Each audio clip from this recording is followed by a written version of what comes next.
In other news, protests have erupted in Iran in response to the death of a woman held in police custody by the morality section. Mahsa Amini was arrested last week for showing too much of her hair.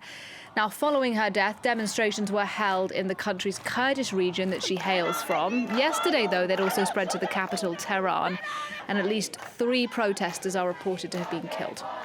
To discuss what's going on, I'm joined now by Ershad Alijani. He's from France 24's Observer's Desk. Thanks for coming in, Ershad. Just tell us what the latest news is.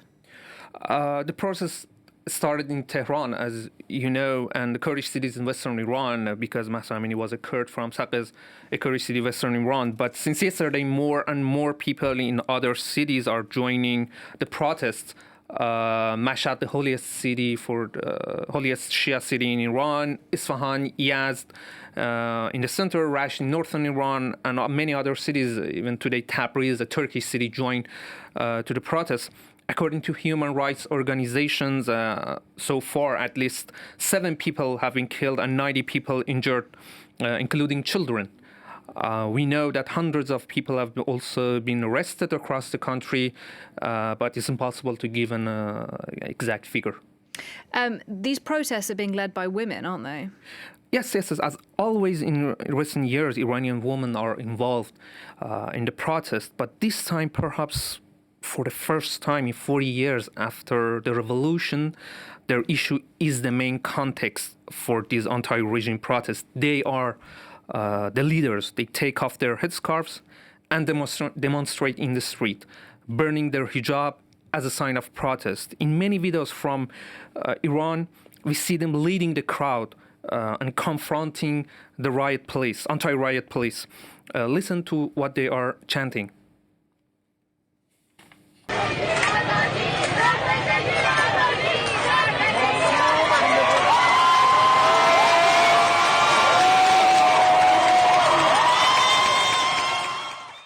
As you saw, they are chanting woman, life, freedom. It's a new chant in Iran that is being heard for the first time. People often chant general slogans like death to Khamenei, he's the supreme leader.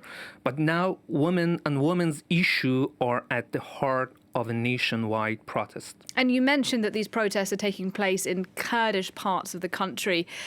Tell us a bit about what's happening there. Yes, the protests have been especially strong in Kurdish areas. So far, all of the reported deaths by the human rights organizations happened in the Kurdish areas. Mahsa Amini's funeral was held in her hometown.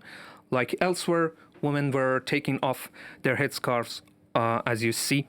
I spoke to a young Iranian woman in Sanandaj, the capital of Kurdistan province. She described Islamic Republic as the main cause of all the problems and they must go. And here's what she told me. I quote, "I will never wear a headscarf again, even if they kill me. This dress code, this piece of cloth was never part of our culture, not as Iranians and certainly not as Kurds. I will not submit anymore." Ershad Alijani, thank you very much indeed for coming in to talk to us a bit about what's going on in Iran. We appreciate it. Thank you.